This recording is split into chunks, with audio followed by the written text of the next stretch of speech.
안녕하세요. 저는 30 후반의 여자입니다.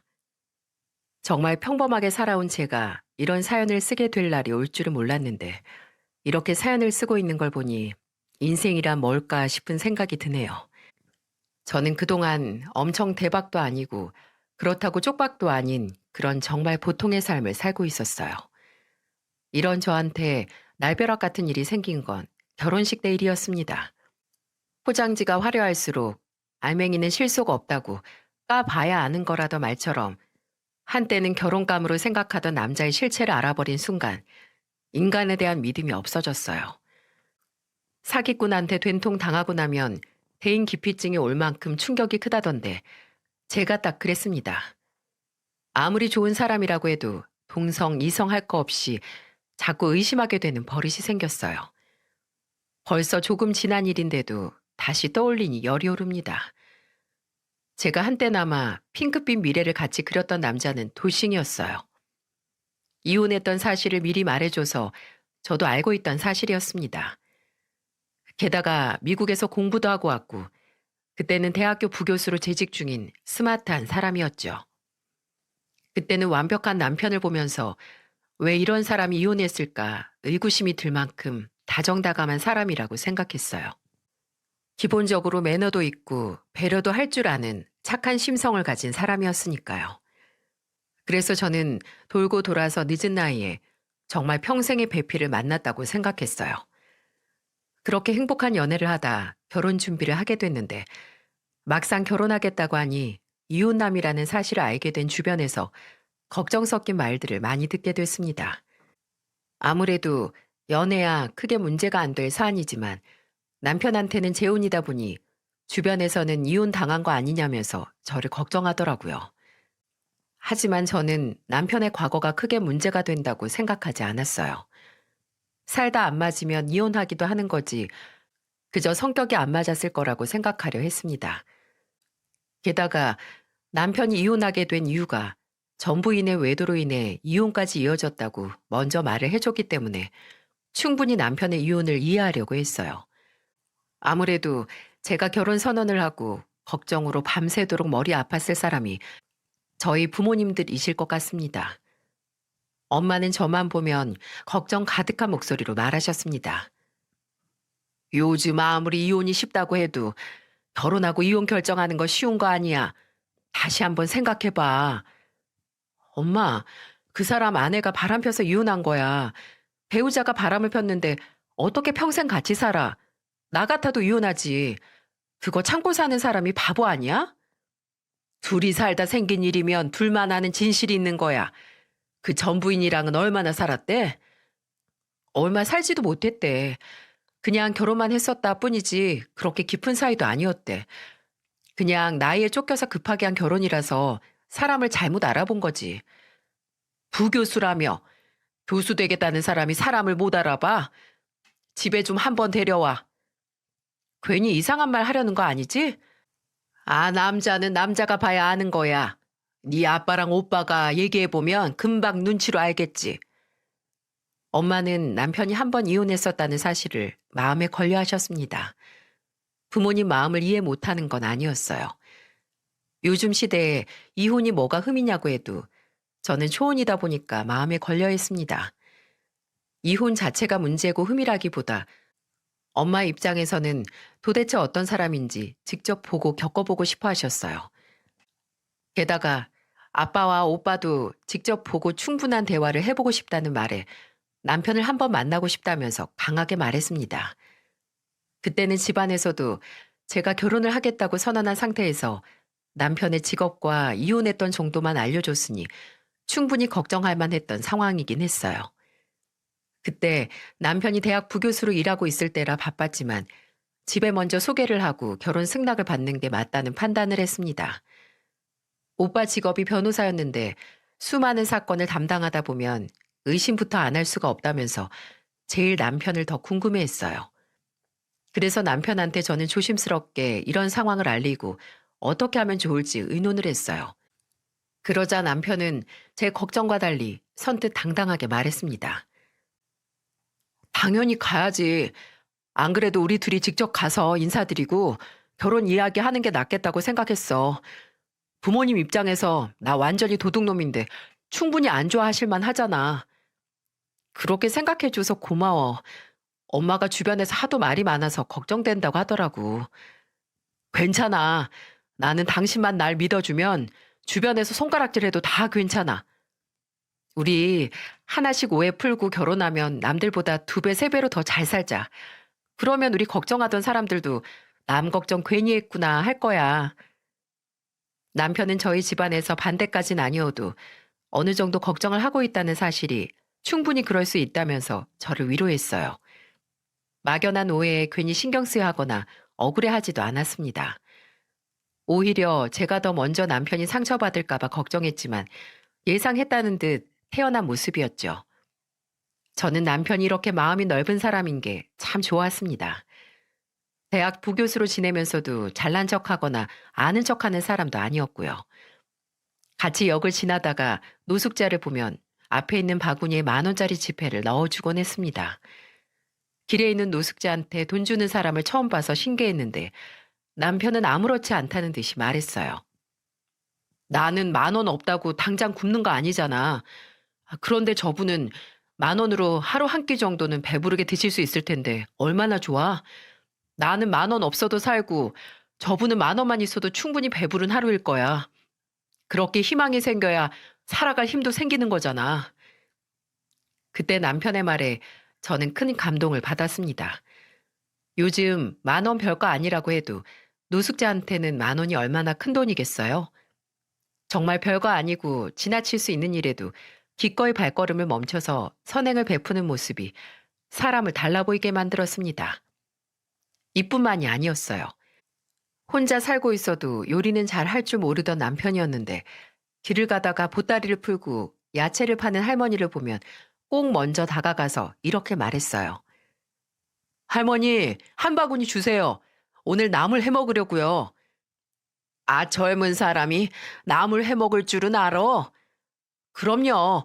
저 반찬 만들기 선수예요. 남편은 할 줄도 모르는 나물을 한가득 사오면서 자기가 반찬 잘한다면서 큰 소리를 치더군요. 그렇게 길을 가다 나물을 한가득 산 날에는 남편 집으로 가서 남편과 서툰 솜씨로 나물 반찬을 만들곤 했어요. 제가 반찬 사 먹으면 되는데 왜 굳이 이렇게 사냐고 물어보면 남편은 자기가 이걸 사야 할머니가 빨리 집에 가서 쉬실 수 있다면서 말했습니다. 남편은 이렇게 주변에 자기가 도움이 될 만한 일이면 꼭 나서서 실천하고는 했어요. 이렇게 심성이 고운 남자를 처음 본 저는 남편한테 정말 푹 빠져 있었죠. 그래서 남편의 이혼은 정말 사람을 잘못 알아본 실수였다라고 생각했습니다. 게다가 전부인의 바람으로 큰 상처를 받았다는 남편의 말에 저는 위로까지 했습니다. 그때는 저는 가족들도 남편을 직접 보면 생각이 바뀔 거라고 생각했어요. 그래서 저는 남편과 함께 빠른 시일 내에 약속을 잡고 식당으로 갔습니다. 처음에는 저희 집에서 인사를 하려 했는데 남편이 저희 엄마가 괜히 음식 신경 쓰시려면 힘드실 거라며 식당으로 가자고 하더군요. 저는 이런 말을 부모님께 알리고 다 같이 식당에서 처음으로 마주하게 됐습니다. 남편과 저는 먼저 식당에 도착해 있었어요.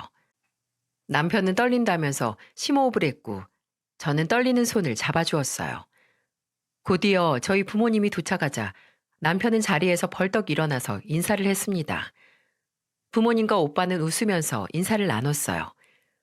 그렇게 5명이 둘러앉은 자리에서 첫 식사가 시작됐습니다. 음식을 주문하고 기다리는 동안 아빠는 궁금했던 질문을 쏟아내기 시작했어요. 어디서 질문 목록이라도 만들어 온 건지 아빠는 남편을 보면서 다짜고짜 물었습니다. 한 번 이혼했다는 것 같은데 왜 이혼하게 된 거예요? 살다 보니까 성격 차이도 있었고 결정적으로 배우자 외도가 원인이었어요.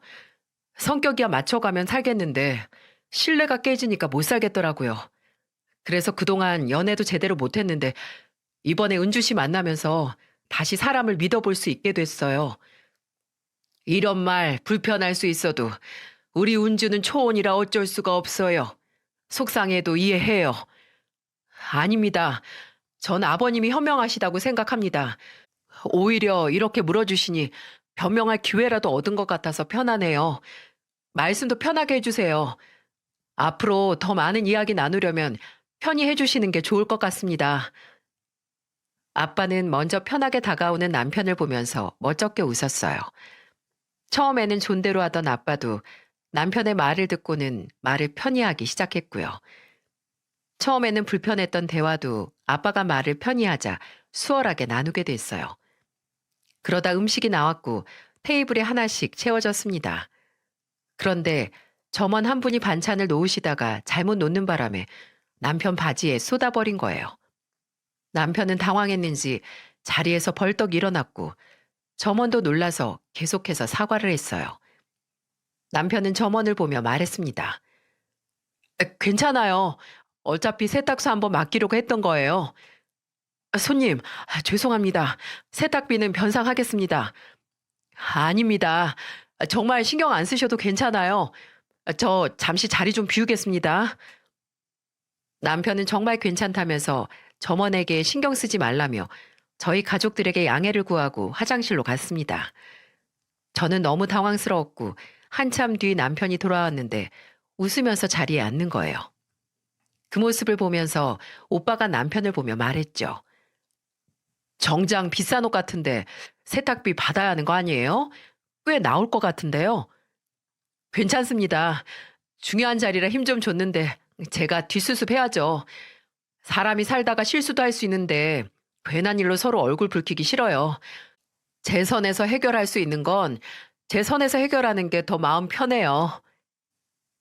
남편이 얼굴 한번 찡그리지 않고 점원의 실수를 덮어주는 모습에 엄마는 사람이 욱하는 게 없어서 좋다고까지 했어요.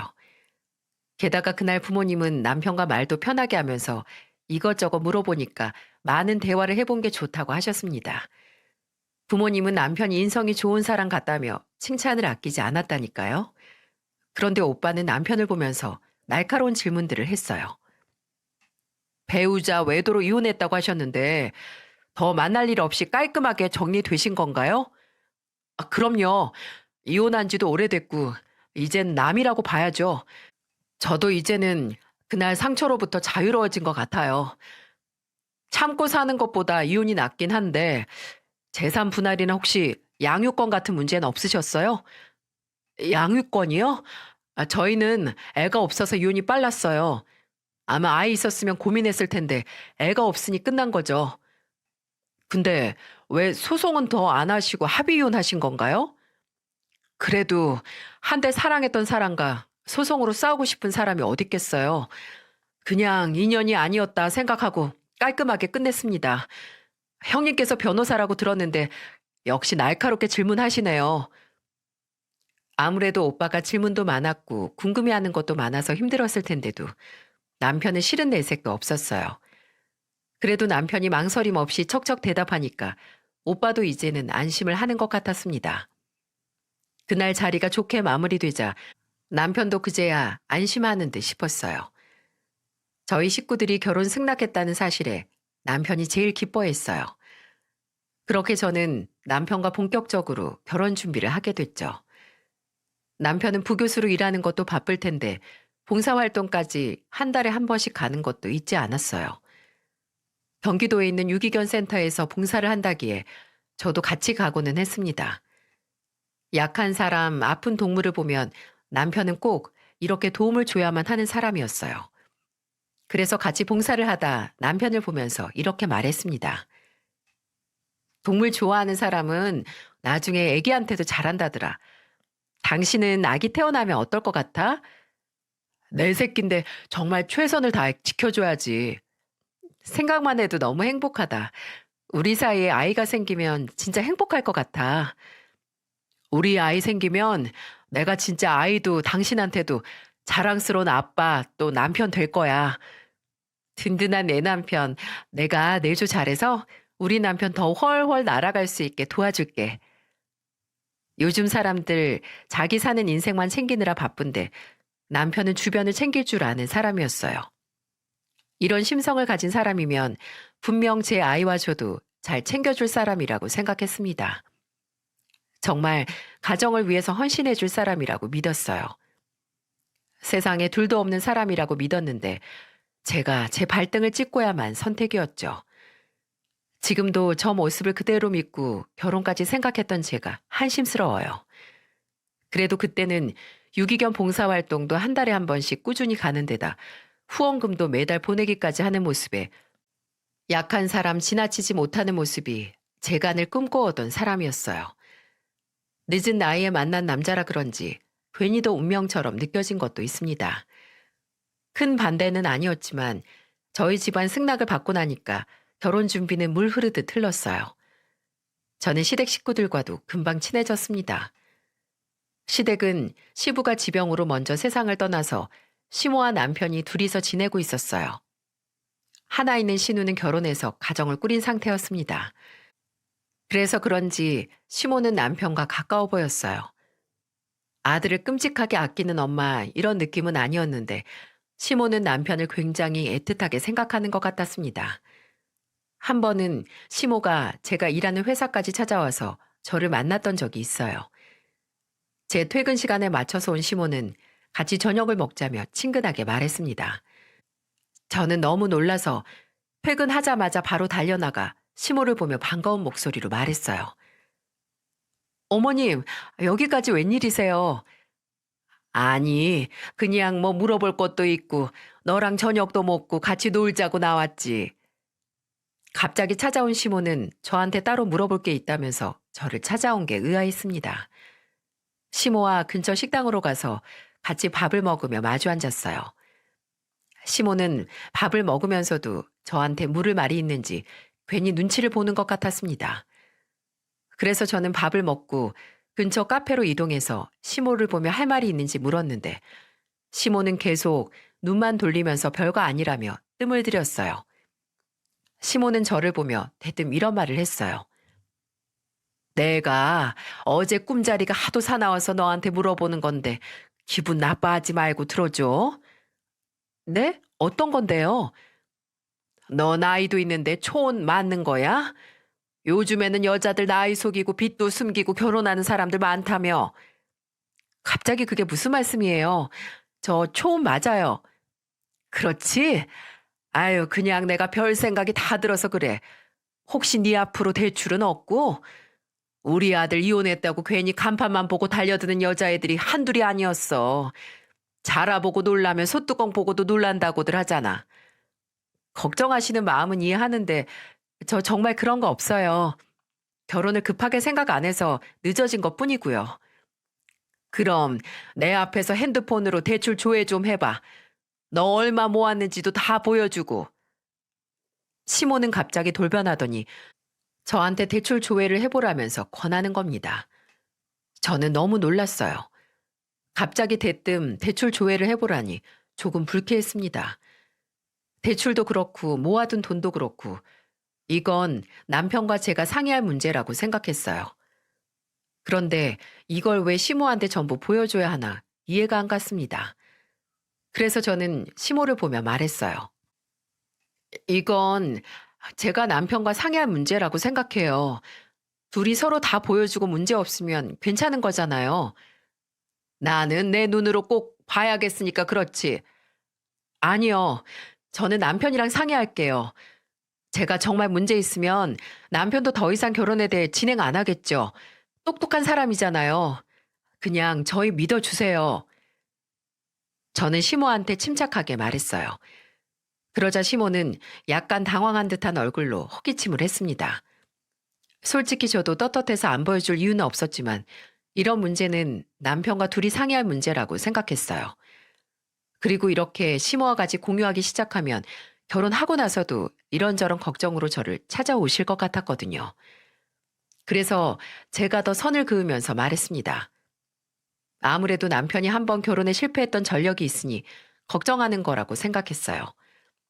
그래서 남편한테 이 문제를 털어놨습니다.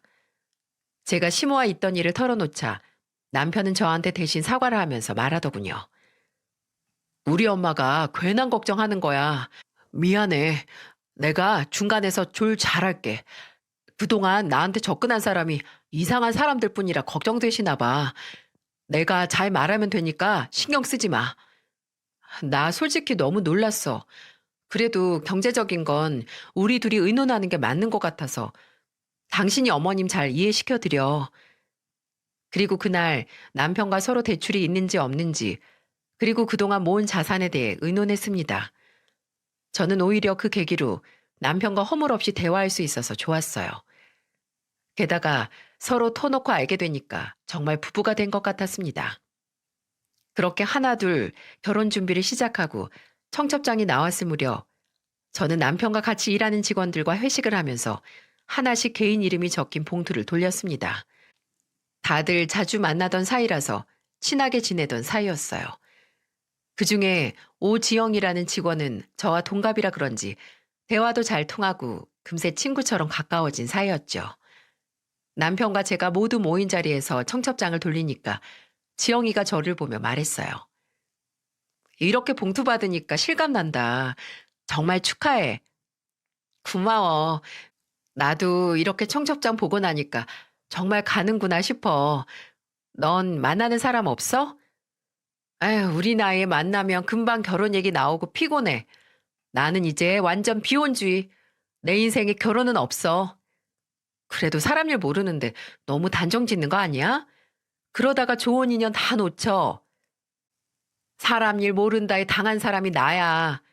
나도 만나던 남자 있었고 결혼할 뻔했던 과거 있지. 왜 없겠어? 근데 알고 보니까 그 사람이 양다리더라. 내 옆에서는 사람 좋은 척 나밖에 모른다고 입에 침도 안 바르고 거짓말하더니 뒤에서는 딴 여자 만나고 있었다니까. 세상에 무슨 그런 남자가 다 있어? 나는 이제 결혼도 싫고 남자도 싫어. 그냥 남자란 놈을 못 믿겠어. 이대로 혼자 사는 것도 나쁘지 않고 걱정거리도 없고 반려견 키우면서 내 건강이나 챙기고 부모님께 효도하면서 살아야지. 지영이는 과거 아픈 기억이 있었어요. 그래서 그런지 결혼에 대해 전혀 생각하지 않는 모습이었죠. 그런 지영이를 위로해 주는데 괜히 저까지 마음이 아프더라고요. 그런데 정말 사람 일은 한치 앞을 모르는 것 같습니다. 제가 지영이를 위로하는 그 순간에는 저한테 앞으로 벌어질 일을 상상도 못했던 겁니다. 저한테는 정말 생기지 않을 일이라고 은근히 자부하고 있었나 봅니다. 하지만 불행의 서막은 결혼식 날짜가 다가올수록 서서히 저를 뒤덮고 있었어요. 제가 우연히 남편 차에서 뜻밖의 물건을 발견한 게 시작이었습니다. 오랜만에 시댁에서 다 같이 모여 밥을 먹기로 한 날이었어요. 그래서 시장을 보고 시댁에 도착했는데 짐을 뒷좌석에 실어놔서 제가 꺼내려고 문을 열었죠. 그런데 장바구니를 들어 올리자 짐을 싣고 출발할 때는 몰랐던 의문의 물건이 제 눈에 들어왔어요. 그건 한눈에 봐도 어린아이의 신발 같았습니다. 시댁에는 아이가 없고 전혀 이런 물건이 남편 차에 있을 이유가 없는데 너무 의아했어요. 그래서 신발을 꺼내들고 남편한테 들어보이며 말했습니다. 이게 뭐야? 웬 애기 신발이 당신 차에 있어? 제가 신발을 들고 남편한테 보여주자 남편은 당황한 얼굴로 저를 봤어요. 그리고는 잠시 말을 더듬더니 저를 보며 말했죠.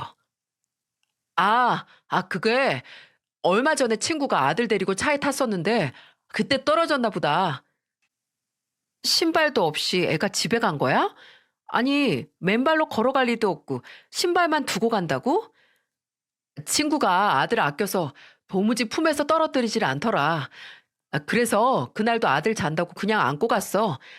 안 그래도 얼마 전에 신발 잃어버렸다고 하던데 가져다 줘야겠네. 남편은 횡설수설하면서 말했고 저는 그게 좀 이상하긴 했지만 어느 정도 이해는 갔어요. 어린아이랑 다니다 보면 작은 물건 떨어뜨리고 다니는 건 있을 수 있는 일이니까요. 그런데 정말 제가 이상했던 건 시댁에 갔을 때의 일이었습니다. 그날따라 이상하게 시댁에 신우까지 와서 분주하게 뭘 정리하고 있는 것 같았어요. 저는 오랜만에 제가 놀러 온다고 청소했다는 신우의 말을 믿었죠. 그래서 저는 시장 봐온 음식을 주방에 옮겨두면서 신우이를 보면서 말했습니다. 형님, 바쁘실 텐데 언제 오셔서 청소하고 계셨어요? 제가 해도 되는데요. 아니야, 아직은 손님인데 내가 해야지. 근데 집에 혹시 애가 있어요? 거실에 애들 노는 장난감이 있네요. 저거 내 친구가 중고거래 해달라고 부탁해서 가져온 거야. 신경 쓰지 마. 신우이는 제 말에 당황한 듯 거실로 가서 애들 장난감을 방으로 옮겨뒀어요. 저는 시댁에 애들 물건이 있을 리가 없는데 왜 있나 의아했어요. 그런데 정말 이상했던 건 그뿐이 아니었습니다. 시모와 시누이 저 이렇게 셋이서 음식을 하고 있었는데 주방에 애들 쓰는 식기도구가 있는 거예요. 애들 젓가락질 똑바로 할 수 있도록 보조도구가 달려있던 거라 저는 단번에 어린애들이 쓰는 식기도구라는 걸 알 수 있었죠. 그래서 제가 시모를 보면서 이게 뭐냐고 들어보이면서 물어봤어요. 그러자 시모는 당황한 얼굴로 신우를 보며 말했습니다. 어제 제가 친구를 데려왔는데 글쎄 애를 데리고 오더라. 어찌나 밥을 제대로 못 먹던지 내가 어제 나가서 급하게 사왔어. 평소에 집에 애들 용품이 없었는데 장난감에 젓가락까지 있는 거 보면 꼭 애들 키우는 집 같아요. 아니 넌 무슨 그런 소리를 해. 우리 집에 애 키우는 사람이 어디 있다고 그런 말을 해. 어디 가서 장난으로라도 그런 말 하면 못 써. 그냥 해본 소리니까 너무 신경 쓰지 마세요, 어머님. 저는 그냥 했던 말인데 시모는 정색을 하면서 말하더군요. 그래서 제가 별뜻 없이 한 말이라면서 말했죠. 저도 참 이상했어요. 시댁에는 신우도 그렇고 아직 애가 없는데 그날따라 집안 곳곳에 애들 흔적이 있는 겁니다. 근데 또 시모가 신우이랑 친구가 놀던 흔적이라고 하니까 그런가 보다 했고요. 워낙 친하게 지내서 신우이 고등학교 때 동창이라면서 말하니까 저는 믿을 수밖에 없었죠. 그런데 이런 제 눈에 들어온 게 이뿐만이 아니었다는 거예요. 주방에서 저녁을 먹고 뒷정리를 한 뒤에 거실에 들러앉았는데 베란다 구석에 널어둔 빨래가 보였습니다. 그런데 거기에 애기 옷이 있는 거예요. 아예 옷을 갈아입고 목욕이라도 했는지 속옷에 옷에 양말 전부 다 널려 있었어요. 저는 형님을 보며 물어봤습니다. 형님, 친구분 아이가 정말 재미있게 놀다 가나 봐요. 옷부터 속옷까지 전부 널어두고 갔네요. 아, 어제 놀이터에서 놀아서 그런가. 애가 땀도 나고 옷도 더러워졌길래 그냥 씻고 가라고 했어. 집안 곳곳에 애들 흔적 있으니까 기분이 좀 이상하네요. 어디서 갑자기 어린애가 달려 나올 것 같아요. 제가 장난처럼 집안 어딘가에서 아기가 달려 나올 것 같다고 말하자 분위기가 이상했어요. 지금 생각해보면 이런 거 하나하나가 조상이 저를 돕고 있었던 건데 둔했던 저만 몰랐던 것 같습니다. 진짜 상상도 못할 일이었으니까요. 게다가 시모와 시누이가 합심을 해서 변명을 하니까 저는 철석같이 믿을 수밖에 없었죠. 그런데 그때 제가 어디서 어린아이가 나올 것 같다고 하자 시누이가 울먹이기 시작했어요. 그러면서 저를 보며 이렇게 말하더군요. 사실 내가 몇 년째 애가 안 생겨서 친구 애를 이렇게 봐주곤 해. 나도 내 새끼 낳고 키우고 싶은데 임신이 안 되니까 이렇게라도 애를 보고 싶었나 봐. 올케가 이상하게 생각할까 봐 걱정스럽다. 아니에요. 제가 이상하게 생각할 게 뭐가 있어요. 저는 그냥 없던 물건이 보이니까 궁금해서 물어본 거예요. 아휴, 형님도 마음고생이 크시겠어요. 아휴, 임신이 내 마음처럼 안 되니까 나도 힘드네. 올케는 너무 신경 쓰지 마. 내가 금방 다 치울게. 내일이면 다 뺄 거야. 아니에요. 저는 가끔 오는데요, 뭘. 신경 쓰지 마세요. 그리고 좋은 소식 곧 찾아올 거예요. 저는 갑작스러운 신우이의 눈물 고백에 당황해서 달래주기 바빴네요. 그때는 신우이의 말을 믿을 수밖에 없었습니다. 왜냐면 신우이가 결혼한 지 꽤 지났는데도 아이가 없었거든요. 그래서 신우이가 혼자서 소가리를 했던 것 같았어요. 그래서 저는 그날 시모와 같이 신우이를 달래줬습니다. 정말 서럽게 울길래 정말로 저는 그동안 정말 힘들었구나 싶었어요. 그렇게 한참을 오니까 진짜 믿을 수밖에 없었고요. 작정하고 사기치는 놈 못 당한다더니 정말 제가 딱 그 꼴이지 뭔가요? 와, 지금 생각해도 기가 막힙니다. 진짜 사기꾼한테 이렇게 당하는구나 싶어요. 정말 시댁에 있던 모든 아이들 용품 자네들이 진짜 신우이 때문인 줄 믿었어요. 그리고 남편도 한 번씩 거들면서 그동안 시누이가 임신 때문에 스트레스를 많이 받아서 시험관 수술도 했었다는 말을 덧붙이니까 정말 저는 그런 줄로만 생각했습니다. 게다가 그동안 쌓아온 남편과의 신뢰감이 저를 더 한 채 의심도 없이 만들었어요. 저를 속일 리가 없다고 은연중에 믿고 있었던 겁니다. 하지만 결혼 전 이 사람이 나를 속이고 있는 건 아닐까 하고 의심하는 사람이 정말 있었을까요? 그렇게 저를 완벽하게 속이는데 성공한 남편과 저는 결혼식을 하게 됐어요. 대학 부교수였던 남편은 대학 관계자들과 유학 시절 알게 된 지인들 등등 하객이 정말 많이 왔어요. 저에 비하면 남편은 하객이 많이 오긴 했더라고요. 그때만 해도 결혼식 지나고 남편과 정말로 행복한 일만 남았다고 생각했지만 그건 제 큰 오산이었어요. 딱 신혼여행까지만 좋았네요. 친구들끼리 가는 해외여행과 비교도 안 되게 행복했어요. 하지만 이런 행복한 시간 뒤 제가 겪어야 할 현실은 가혹했습니다. 꿈 같은 결혼식을 올리고 행복한 신혼여행이 끝나자 바로 지옥 같은 현실이 눈앞에 펼쳐졌어요. 신혼여행 후 일주일이 지났을 때 시댁으로 인사를 갔습니다. 원래는 2시쯤 도착한다고 했는데 생각보다 일찍 도착해서 30분 일찍 도착하게 됐어요. 늦는 것보다 일찍 오는 게 무슨 문제가 될까 싶어서 저는 시댁에 따로 연락을 드리지 않고 올라갔습니다. 그런데 현관문 앞에 섰을 때부터 집안이 소란스러웠어요. 남편도 영문을 모르는 표정으로 시댁 문을 열었습니다. 저는 그때 시댁 문 열리자마자 정말 입을 다물지 못했어요. 글쎄 시모가 5살쯤 되어 보이는 남자아이를 안고 있는 겁니다. 제 눈으로 보고도 믿기지 않았어요. 잠시 제가 귀신을 보는 건가 싶었다니까요. 그래도 그때는 저번에 다녀갔다던 신우 친구 아들인가 했죠. 그래서 저는 어머님을 보며 물었습니다. 어머님, 누구 아이예요? 아, 그 저번에 왔다던 그 애지. 얘가 걔야. 어찌나 우리 집을 좋아하는지 자주 오네. 아니, 그런데 너네 일찍 왔네. 길 막힌다면서? 생각보다 안 막혔어요. 그런데 아기가 뭔가 형님이랑 남편 닮은 것 같기도 하고 되게 낯이 익네요. 자주 보면 닮는다더니 그런 건가. 이제 갈 거니까 신경 쓰지 말어.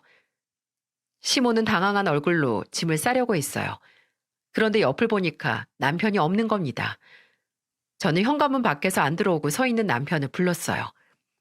남편은 제가 불러도 안 들리는 척을 하는 건지 난감한 얼굴로 집 안으로 들어오질 않았습니다. 저는 그런 남편 손을 이끌며 집 안으로 끌었어요. 그런데 그때였습니다. 신우이 친구 아들이라던 그 아이가 남편을 보자마자 달려드는 거예요.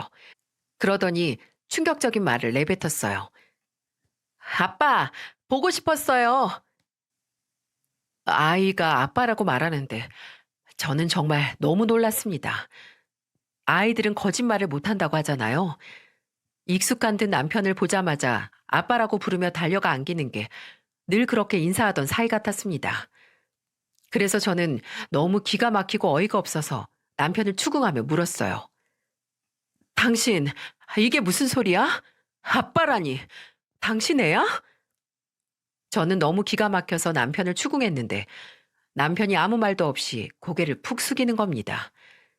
정말 눈앞이 노래진다는 게 그런 거구나 싶었고 머리가 핑 돌았어요. 사람 뒤통수를 쳐도 어떻게 이렇게 칠 수 있나 싶어서 남편을 보면서 계속해서 제발 말 좀 해보라면서 소리쳤습니다. 그러자 시모가 저를 말렸어요. 그러면서 저를 보면서 다짜고짜 이런 말을 했습니다. 내가 숨기라고 했다. 어차피 이렇게 된 거 다 들통날 줄 알았어. 차라리 잘 됐다 싶네. 지금 뭐가 잘 됐다는 거예요? 어머님 정말 이게 말이 된다고 생각하세요? 숨기라고 했다뇨? 형님이 저 같은 꼴 당했다고 해도 잘 됐다고 하실 거예요? 너 솔직히 말해봐. 내 아들 대학 부교수니까 나중에 교수 사모님 소리 들으려고 결혼하는 거 아니야? 안 그러면 초혼인 네가 이혼남이랑 왜 결혼을 하는데? 그건 뭐 말이 된다고 생각하니? 순서 차이는 있어도 너는 우리 아들이 애 딸린 이혼남이라고 했어도 결혼하려고 했을걸? 안 봐도 비디오지. 뭐라고요? 세상에 교수가 무슨 대통령이라도 되나요? 영부인 되는 것도 아니고 교수 사모가 뭐라고 제가 그런 짓을 해요. 그리고 사람 보고 결혼하지 직업 보고 결혼하냐고요. 위선 떨지 마.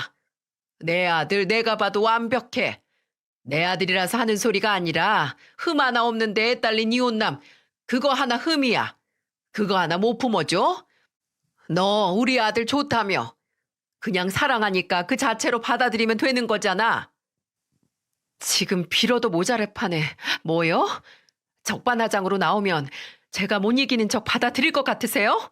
기가 막혀서 가족이 완전 사기꾼이네. 형님도 그러는 거 아니에요.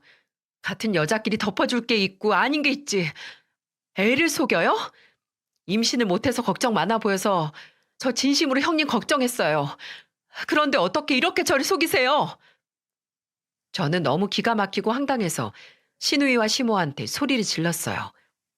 그리고 제 옆에서 애를 안고 죄인처럼 서 있는 남편을 보자 기가 막히더군요. 어른이 문제지 애가 무슨 죄가 있겠어요? 정말 저는 기가 막혀서 남편을 보고 말했습니다. 사기 결혼해놓고 뭐가 잘났다고 그렇게 서 있어? 입 뚫렸으면 말 좀 해봐. 나 꼬실 때는 청산유수처럼 잘도 하더니 들킬 줄은 몰랐니? 미안해. 내가 잘못했어. 그게 다야? 어떻게든 결혼하려고 꼬실 때 변명도 생각했어야지. 기가 막혀서 내가 너 같은 걸 믿고 내 미래를 그렸다는 게 아직도 바보 같아. 너 부교수 된 지 얼마 되지도 않았지? 두고 봐. 나는 너 가만 안 둘 거야. 내가 지금 겪은 충격의 10배는 넘게 되갚아 줄 테니까 딱 기다려. 나 좀 이해해 줄 수 없어? 사실대로 말하면 나를 떠날까 봐 그래서 그랬어. 미리 말을 하고 선택을 내 몫으로 뒀어야지. 이게 숨긴다고 숨겨져? 언제까지 숨기려고 했는데? 아니다. 이런 사기꾼 집단들 붙들고 진실을 알려고 하는 게 우습네. 내가 이 집구석 가만두나 봐. 저는 시댁에서 악을 쓰며 소리치고 집을 나와버렸습니다. 그리고도 화가 가라앉지 않았어요. 당장 부모님이 있는 집으로 가기도 싫었고 누군가라도 만나서 털어놓고 싶었습니다. 그래서 저도 모르게 지영이한테 전화를 걸었어요. 그러자 지영이는 제가 울면서 전화를 걸어서 놀랐는지 제가 있는 곳을 묻더니 바로 달려와 줬어요. 저는 지영이를 보자마자 덥석 끌어안고 펑펑 울었습니다. 그리고 조금 진정되자 지영이는 저한테 걱정되는 목소리와 얼굴로 물었어요. 너 왜 울어? 무슨 일 있었어? 신혼여행 다녀온다면서 여행 가서 싸웠어? 아니면 돌아와서 무슨 일 있던 거야? 아니, 나 진짜 기가 막혀서 내가 겪은 일인데도 진짜인지 믿기지가 않아. 왜? 뭔데 그래? 결혼식 잘하고 잘 떠났는데 무슨 일이야? 그 새끼 알고 보니까 5살짜리 아들 있는 놈이었어. 나 진짜 어떡해? 뭐? 애가 있다고? 미쳤어. 아니, 그걸 속이고 결혼한 거야? 너 정말 까맣게 몰랐어? 진짜 몰랐어. 시댁에 가면 애들 용품이 있긴 했는데 그때마다 신우이가 자기가 애가 하도 안 생겨서 친구애 봐주는 거라고. 그렇게라도 해야 자기가 살 것 같다면서 울면서 말하는데 어떻게 의심하겠어. 나 진짜 그런 사람인 줄 꿈에도 몰랐어. 지영이는 놀라 기겁한 얼굴이었습니다. 같은 여자로서 충격과 같이 일하던 부교수의 사기 행각에 믿을 수 없는 눈치였죠. 게다가 지영이는 결혼을 생각했던 남자가 바람 펴서 파혼했던 경험이 있는지라 이 상황에 저를 가장 잘 이해해 줄 수 있는 사람이었고요. 하염없이 우는 저를 안아 달래주고는 우선 집으로 가서 부모님께 상황을 알리라면서 말해줬어요. 지영이가 침착하게 말해주자 저는 이제야 정신이 돌아오는 듯 했습니다. 그래서 저는 이 기가 막힌 상황을 집에 알리려고 집으로 갔습니다. 가족들은 신혼여행 후 일주일 만에 본 제 몰골을 보고 놀랐습니다. 눈물 콧물 범벅이 된 채로 온 저를 보자마자 엄마는 저를 보며 말했어요. 너 꼴이 왜 이래? 아니 이게 다 무슨 일이야? 엄마, 나 사기당했어. 그 사람 5살짜리 애가 있었어. 뭐? 애가 있다고? 아니, 그런 말 없었잖아. 전처랑 결혼 생활 짧아서 정도 없고 애도 없었다고 하지 않았어? 다 거짓말이야. 둘 사이에 애가 있었다는데 나 진짜 기겁하는 줄 알았어. 괜찮아. 더 살다가 알게 된 것보다 100번 나아. 잘했어. 그런 거 덮고 사는 거 아니야. 제가 모든 사실을 털어놓고 집에서 엉엉 울자 온 가족이 다 기가 막혀 있어요. 오빠는 남편한테 전화해서 화를 내면서 가만 안 두겠다고 말했고 부모님은 저를 달래느라 정신이 없었습니다. 저는 꼭 복수할 거라고 다짐했어요. 저 때문에 온 식구들이 괜한 걱정거리 만든 것 같아 마음이 안 좋았습니다. 그리고 이대로 가만히 당하고 있을 수만 없었어요. 세상에 사람 좋은 척은 혼자 다 하고 다니는 남편놈의 실체를 까발리기로 결심했습니다. 저는 이걸 지영이한테 부탁했어요. 대학교 게시판에 올려달라고 한 거죠. 그런데 저는 더 충격적인 사실을 알게 됐어요. 오빠가 남편을 찾아가서 화를 내고 욕을 하니까 남편은 숨기고 있던 걸 모두 털어놓은 겁니다. 오빠가 비만이라 덩치가 엄청나요. 그런 사람이 눈앞에서 화내고 욕하니까 겁이 났는지 제발 저려서 남편이 털어놓은 사실들은 이랬습니다. 사실 아내가 바람 폈던 게 아니고 제가 잠시 한눈을 팔았어요. 아내가 그런 저를 못 참고 이혼을 하자고 하는데 저 때문에 애도 싫다고 저한테 보낸 거예요. 뭐? 그래 놓고 뻔뻔하게 거짓말을 해? 나 이거 전부 녹음 중이니까 전부 다 털어놔. 이 자리에서 또 거짓말하면 나는 내 위치고 뭐고 정말 당신 가만 안 둘 거야. 형님, 죄송합니다. 제가 죽을 죄를 지었어요. 그런데 정말 사랑해서 그랬어요. 제 마음은 진짜니까 믿어주세요. 집어치워! 지나가는 개가 웃겠다. 결국 너는 바람 펴서 이혼 당한 주제에 그 사실 전부 속였고 심지어는 애도 없는 척 숨겼어. 그리고서는 사람 좋은 척 웃고 떠들고 온 식구들이 너 칭찬해줄 때 좋았겠지. 나는 내 동생 생각해서라도 너 절대 가만 안 둘 거야. 남편과 오빠가 나눈 대화 녹음을 전해 듣고는 기가 막혔어요. 그래서 더욱 제가 더 이상 지켜볼 수만 없었죠. 저는 지영이한테 대학교 익명 게시판에 대신 올려달라고 부탁하고 이런 글을 썼습니다. 땡땡 대학교 모 학과 부교수 두 얼굴의 실체를 밝힙니다. 애 딸린 이혼남에 바람 펴서 이혼 당해놓고 전처 탓하면서 사기 결혼까지 한 부교수의 실체를 밝힙니다. 일주일 전 저를 깜쪽같이 속이고 결혼한 두 얼굴의 사람이에요. 그 사람 책상에는 온갖 후원 증서, 봉사상 같은 게 있을 겁니다. 그리고 꼭 사람들이 많이 다니는 지하철역 노숙자를 모두가 보는 앞에서 도와줄 거예요. 길거리에서 나물 파는 할머니도 지나치지 못하죠. 가증스럽게 착한 척하고 뒤로는 저를 속이고 있었습니다. 그리고는 저를 사랑해서 거짓말했다는데 믿어지십니까? 5살짜리 애는 깜쪽같이 속이고 사기 결혼하려 했던 부교수 실체를 꼭 모두가 알길 바라는 마음에 제보합니다.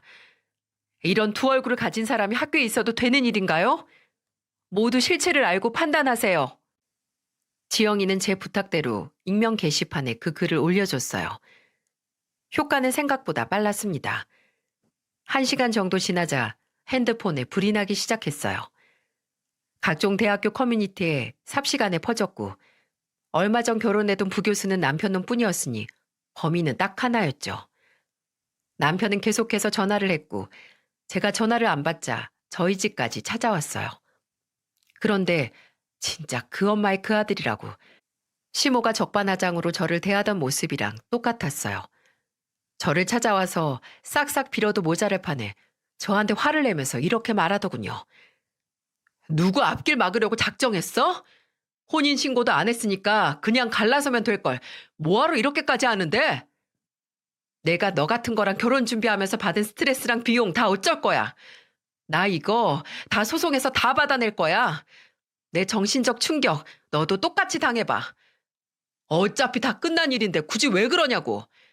그리고 너 지금은 이렇게 말해도 내가 애 딸려 있다고 하면 넌 나 쳐다도 안 봤을 거 아니야. 너야말로 가증스럽게 착한 척하지 마.